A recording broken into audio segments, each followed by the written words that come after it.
You dream of black fire. The heaving flame rages, consuming all that it touches. And then, from within the darkness, a chill as cold as death. We are the oracles of Ishadna. You are the chosen one. You are the mortal hope. The infernal Set-Ud Wakan, unholy pharaoh of evil. The Lord of Darkness has risen from his long slumber. For soon the Shadow's darkness will blanket this land. A maven sword, a blade forged of twin metals. One cursed by evil, the other blessed by the divine. Blessed by the divine. Blessed by the divine.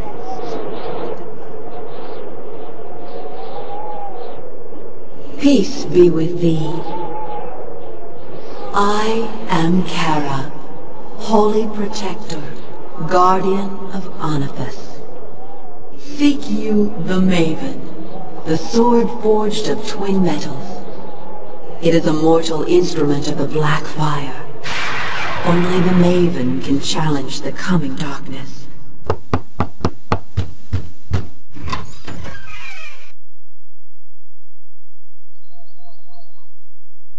Something has happened.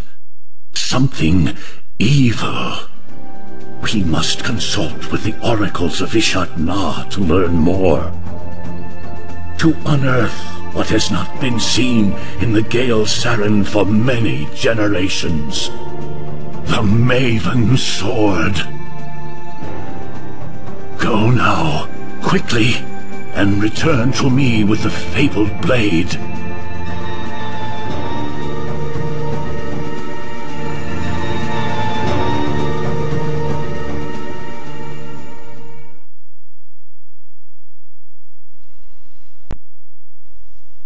Okay, so that was a little bit over the top, but let's see. I still have save files. Let's fix that really quick. Just go to right here, reset adventure button, clear everything. Yes. So that should clear out the save file, but it doesn't. It does reset all the event flags though, so let's just revert game. Yeah. Okay. Now let's reset adventures again, just to be safe. Go in here, delete these guys. Okay, I guess I have to add them to the party and then delete them through here. Delete, yes. Yes. Delete. No. Ah! Oh, I have to go back into the interface for this. Delete, and delete. So we're starting entirely anew. Character creation, it's not going to be fun. Not at all. I'm very specific about what I look for when I'm creating a character, so I'm going to be rerolling a lot, and there's probably going to be a ton of fast forward on this, or else it'll be very boring to watch. So, for example, this is a really crappy stat roll. We have probably like mid to low 60 stat total. We're looking for 80 or higher, with a minimum of 84 being required to create an ideal roll. This is better, but still kind of terrible. And more of the same. Not good.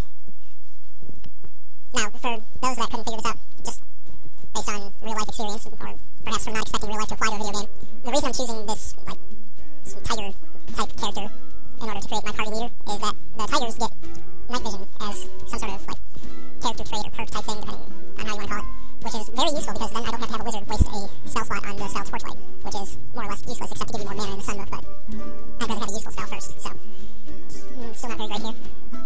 I can tell this is going to end up being a very, very drawn out process. I usually have terrible luck with character rolls. Yeah, still nothing good.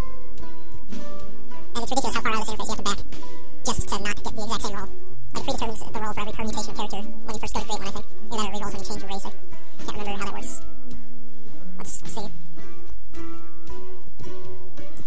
Looks more or less the same, and even so, the race change would have just been even more tedious, so perhaps it's for the better. Still a lot of clicking to do absolutely nothing, though. Ooh. Let's see this. So, that's 42, 52, 59, and 12. 71. That's a decent roll for a standard character, but I'm kind of trying to power game this a little bit, so that's not good enough for me. Like, I will occasionally accept something in the high 70s, but I really prefer to take everybody with an 80 plus stat total. Which is why I'll usually end up having to spend, like, anywhere between 1 and 5 hours to roll a full party. So I'm not sure if I'm going to do that or not on this one. See, this is actually pretty decent, but the stats are distributed in a way that I personally don't care for.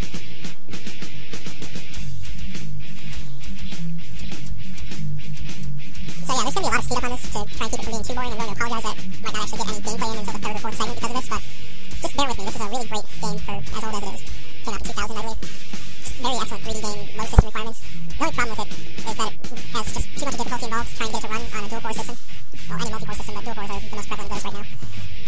So, this game, in fact, was actually the reason I specifically bought a single-core processor when I needed a laptop not too long ago, like a little over a year ago. And it's been working out very well for me. Like, it still runs all my newer stuff just fine that I want it to. So, really, I'd say that it just turned into a pile of win. Let's see this. 20, 40, 51, 59, and 14, 73. Not good enough. Yeah, I can already tell that's not a good roll. That's a terrible roll. Only 3 in a left, then get like no skill points on level. Like 1 every time until level 30 or something like that. That one was good enough for me. Basically, the key to my plan for the game is to get all stats to 10, with strength and fortitude being 12. Because if you have every stat at 10 with strength and fortitude at 12, you're able to access every job class with that character. Unless you're a male character, then you can't access the Valkyrie class, but that is a stat-independent job anyway. It relies on plot events rather than actually going in. Like just doing some quick, repeatable quest, such as praying at a statue or something like that. Like, it kind of makes sense the way some of these quests are, but a lot of them just, I don't know, they feel very weak, in my opinion. Like, I think to become a barbarian, you only need to get 10 kills. If that's the case, I can't quite remember off the top of my head, but whoa, 15 points to assign. Let's see what we can make of that. Let's see, that's 41, 61, 69, 75. That was pretty decent, but mostly just because of that huge distributable stat roll. Oh, but anyway, the barbarian class, if that, for some reason, requires only 10 kills, that's just very disappointing to me, because the whole point of barbarian is that it's supposed to be like very skilled at rampaging and pillaging and whatnot. So, like, I don't think that by going outside and hitting 10 bats one time each with a dagger is going to make you a barbarian. Like, it just doesn't quite seem realistic, but I guess you could say game scale and then that kind of goes away, but... So much tedium trying to do this. Just so much tedium. No, we don't need you as a wizard, we need you as a warrior, where you get crappy stat rolls. Yay.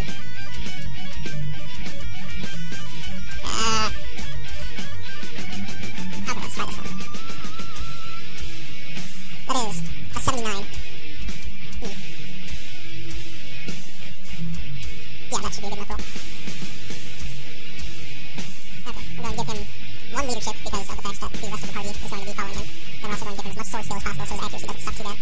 And, well, anthropomorphic tiger guy, kind of like an anthropomorphic cheetah, except a different color basically. So we'll name him after one of the cheetah men. You get to be a color.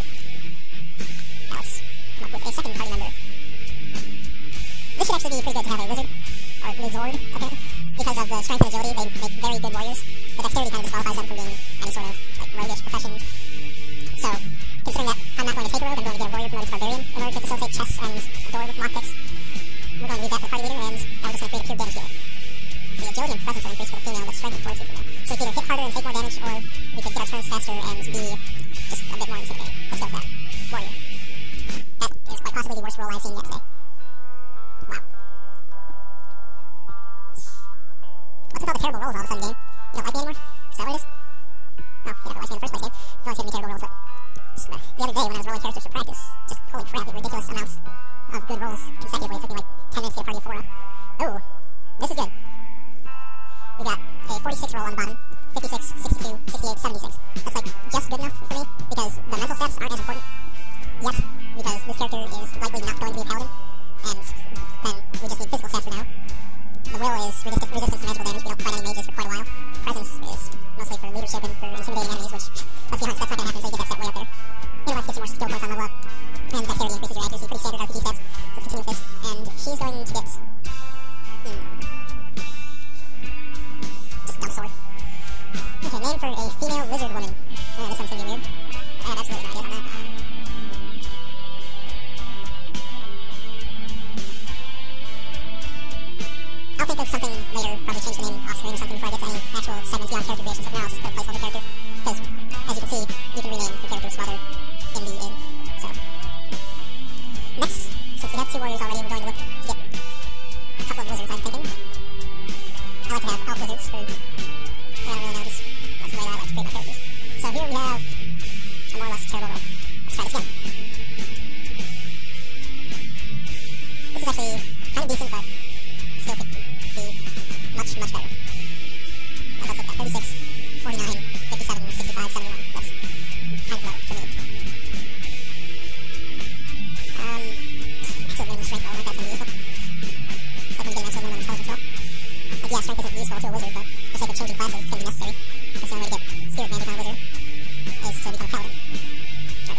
that I want to build my characters, I'm not going to have any priests at the beginning of the game. And I also don't quite feel like actually raising a full party of 6. I'm not sure if I'm going to change my mind by the end of character creation, but I think I might go with only 4 on this one. 36. Terrible roll. This one's kind of good. I might keep it. Like, we've got a 40 on top and 37 on bottom. That's 77. That's pretty good. Anyway, it's a little bit low for sake of getting skill points to boost the strength. But, you know what, yeah, let's put that into the interactive save decks. Alright, now, we're going to give him burn so that he has an offensive spell, and we'll give him armor plate so that he can give armor to our allies. How should I name this guy?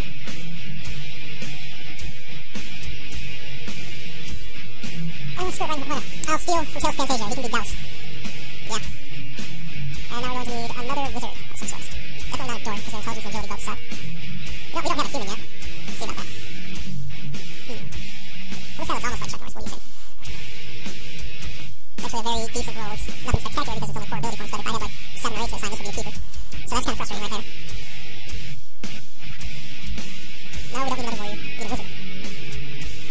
Again with the rolls that are good, but just like barely not passable. Why? Oh.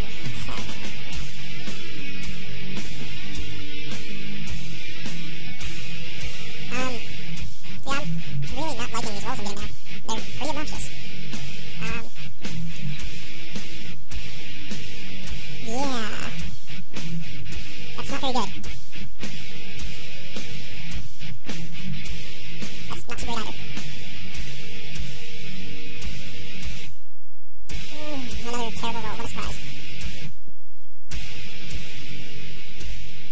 Like, why am I even trying at this point? I don't know. See, there are programs I can download where I can just hack the save RAM for the game or whatever. Like just the save directory, I can hack into it and directly manipulate the character's stats, but while that would save a lot of time on re-rolling, it's not really so authentic. You know? Like, it kind of takes a bit of the fun out of the character building process, in my opinion. Let's see, we've got a 40 on top and a 38, so we've got 78 roll. Alright, that's good enough. And this guy's going to be purely an offensive mage, so he gets both damage dealing spells. Check. Okay, so we could start with just this, or I could add an extra wizard and an extra warrior. In fact, I'm going to go exit out of this for a second and ask some friends' opinions. I will be back.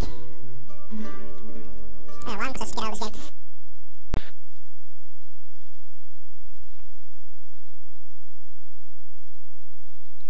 Yeah, I still don't have any ideas on what kind of name to give to our little lizard warrior thing here. I've decided to go with a 4-character party, add a little bit of challenge compared against a full party, and I don't know like what balance outweighs the challenge to increased experience rate, but we'll try and figure that out. For now, though, we are going to dump everybody in the party,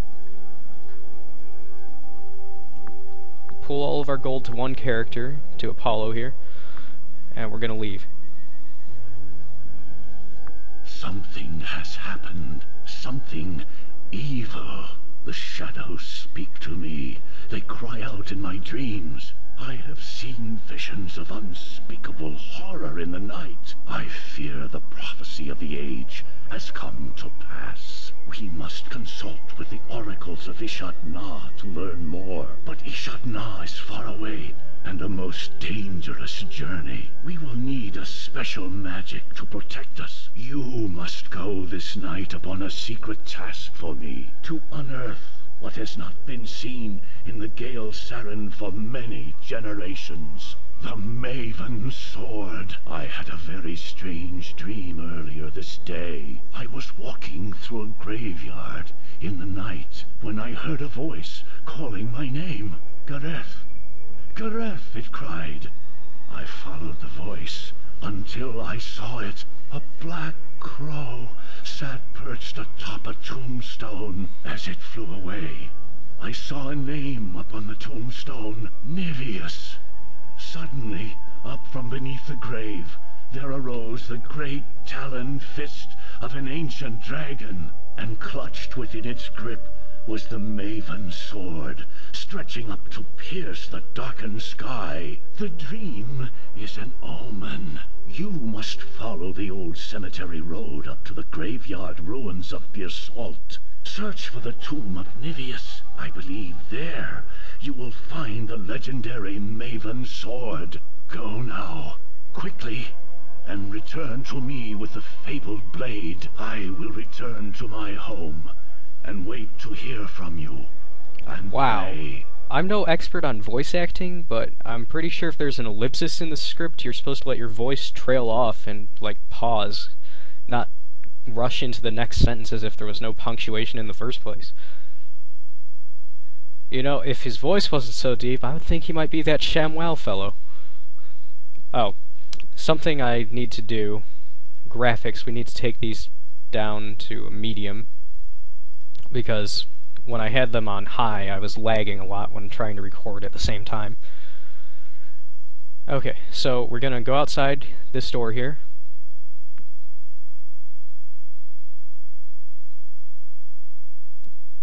The stars of the night sky look down upon you, as if 1,000 eyes watching. Though the air is filled with the murmurs of the forest, your ears can only hear the distant echo of Gareth's final warning. Beware the Maven sword, for it will destroy you. Thank you, narrator. We're gonna save here. Save over it, yes. Let's play. Okay, now that we're saved, we're gonna go back into town. Gonna go to the inn, pool gold to her, dump him. This is a nice little glitch. You keep removing a character and it resets their gold and items to what they were the last time that you had saved outside of town, or to the original 200 that they had if you have never left town. So you can just amass huge amounts of money like this at the start of the game. Okay, now that we've got 3,200, let's just go back out of here. Save once more. Yep, overwrite. We're cool. And we're gonna run forward into here. And we're just going to multiply this up to, I think 50k should be good to start out with. So, pool gold, drop her, drop him, and drop him. Add everybody back to the party, pool gold. You know what, let's just kick everybody and re-add them when the time comes. Pool, kick, re-add, pool, kick, re-add, pool, kick, re-add, pool, kick, re-add, pool, kick, re-add, pool. Oh, and just to mention, this glitch was removed if you apply the unofficial patch for the game. Like, it's semi-official. I've heard that it's been made by somebody that worked on the original project, but Activision, the publisher of the game, did not release the patch. It was released like as a personal project or something like that. So just be aware of that there is a patch, and it's useful for some things. However, like, just it fixes a lot of the more useful glitches, and I've never had any problems with the harmful glitches that it fixes, so I'm going to be biased against it. Now, what we're going to do here is we're going to get everybody into every guild that they can. Going to get him some training. Let's see. We can train the strength stat, so we're going to do that. I suppose we could have trained in something else, but stats are much more useful to train. Let's see, spirituality and presence +2, and then I could become a paladin to get into another guild, as well as to get the spirit magic, but not interested in that on this character. We want to become a barbarian as soon as possible, so we have somebody that can pick locks. Samurais get the sun magic, which is basically fire magic. Ninjas get moon magic, and rangers get vine magic. So the only problem with these is that vine magic is basically only useful for curing poison in the early game. It does have some pretty interesting effects, but I don't think you're going to be willing to take it high enough to get to those if you're not starting out on a character with it, if you're just using it as a secondary to a melee fighter. Samurai and Ninja aren't available until the second town. Even though we could start the quest, we can't actually do anything about it. Oh, let's just go and look here at items that we can buy. Flamberge is a 3 to 10 damage sword, but it's two-handed. Then we have this longsword +1, 5 to 10, and it's one-handed. And then we just have like a bunch of shields and stuff over here. Oh, interesting to note is that dual wielding. Now, I can't remember if there are other classes that get access to it, but the main method of learning to properly dual wield is to become a samurai. So that's probably something that's going to be done later in the game. For now, though, we're going to just look at getting some equipment. We're going to get these warrior stones, 2 of them,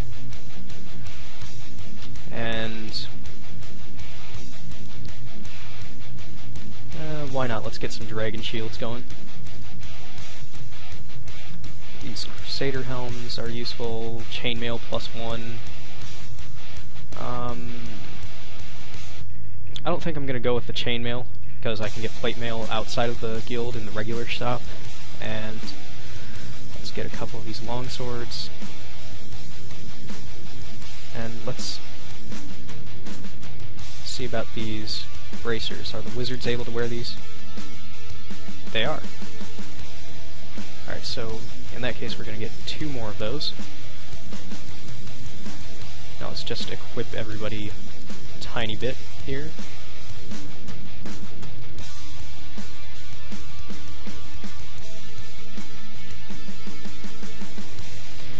Yeah, we're going to be pretty chwinked out here at the beginning, just because of the fact that I went ahead and did all that money duplication. Like, this is normally gear that you can't afford for a very long time, simply because money is so hard to come by in the early game. Alright, so we're going to get that stuff for everybody. Now then, let's go down into the regular store, buy. Okay, what do we got here? We have the plate mail. There's only 1 of that. Ooh, plate gauntlets, I should have remembered about those. Okay, let's get those, let's get the chain leggings. There's 2 sets of them. Okay, we're gonna need leather boots for everybody, but first let's just make sure that we even have inventory space because of the grid system here. And since this guy's the party leader, we're going to give him as much armor as possible.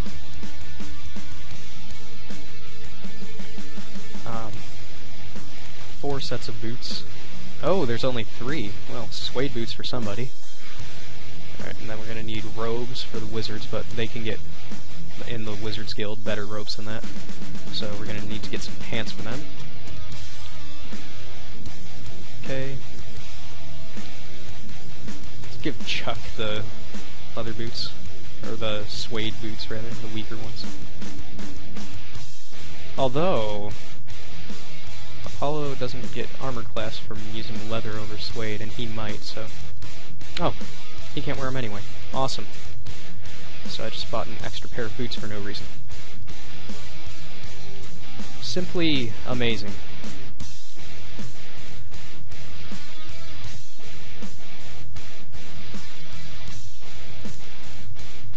So let's get that stuff. Okay, now let's sell off these less useful things, buy another set of the suede boots, go into the guild, buy special items, get the chainmail +1, exit, inventory, give that to her, give that to him.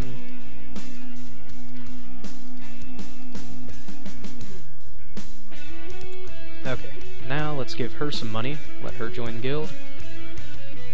Training. Strength. Sword.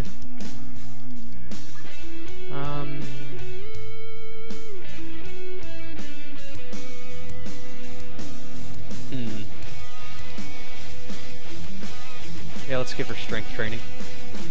I can see I'm going to need to duplicate some more money though, so before we join the Wizards Guild with our wizards, let's go out here, save again, for sake of saving the amount of money. Now let's... Oh!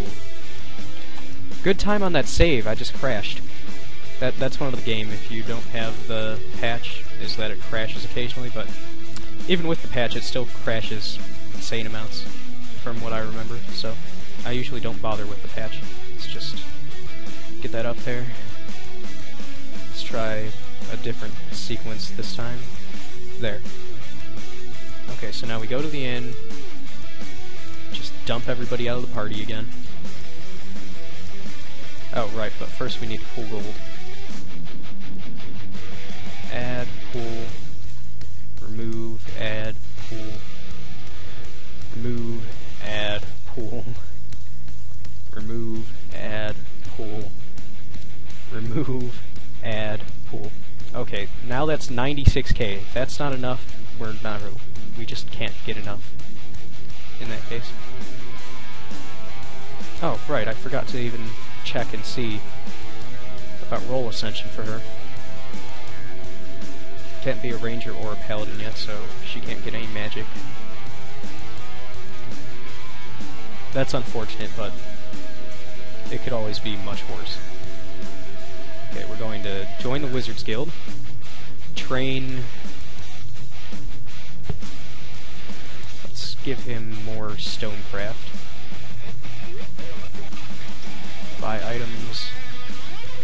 These Ring of Geta are pretty good at the beginning of the game. You get some fire resistance, which isn't very useful, as I mentioned, simply due to the lack of magic, but you get armor class +1, and everybody has 2 ring slots, so there's that.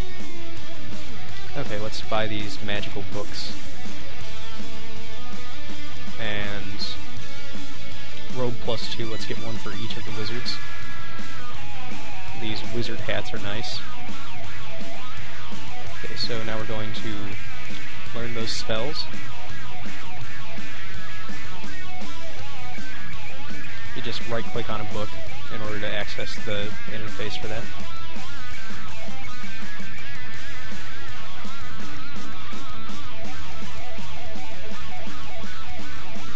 Alright, and I know that there is a ring that we're going to be getting that's important to the main quest, which we're going to be wearing in place of one of those Ring of Geta, so we're only going to be getting 7 of them instead of 8, even though we have 8 ring slots available right now. 4, 5, 6, 7.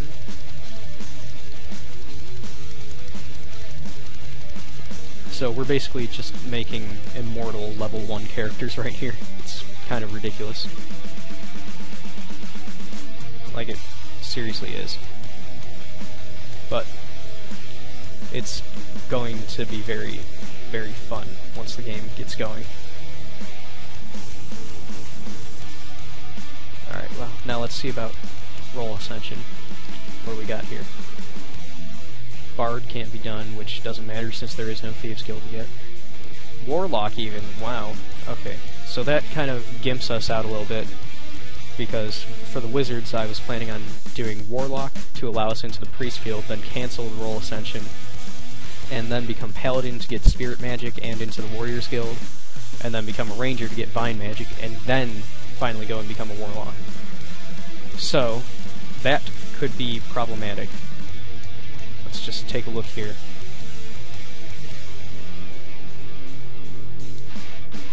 Get him some spells. Learn Torchlight, which is useless since we have the Tiger guy. And Armor Plate, which is a nice buff, but learning more spells does at least increase your amount of mana for that spellbook. So there is that. since the other guy trained Stonecraft, we'll train Suncraft on this guy. And his presence is too low for Warlock as well. Alright, so now that just leaves us with needing to get a weapon for one of the guys. There is a very nice staff available as a guaranteed enemy drop coming up pretty soon. But we do still need some sort of weapon to start out the game with. And that is going to likely be a dagger, depending on if there's a +1 available. Let's find out. Yeah, I didn't think there was a dagger in there, but just to be safe, you know? Alright, so give Chuck the knife.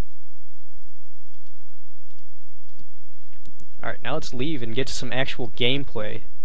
However, because this recording has been going on for quite a while, I'm going to save, exit out, save the cam rec so that I don't get corruption from going too long on the recording, and then meet you guys back and get the game going. Yeah, so see you in a few minutes.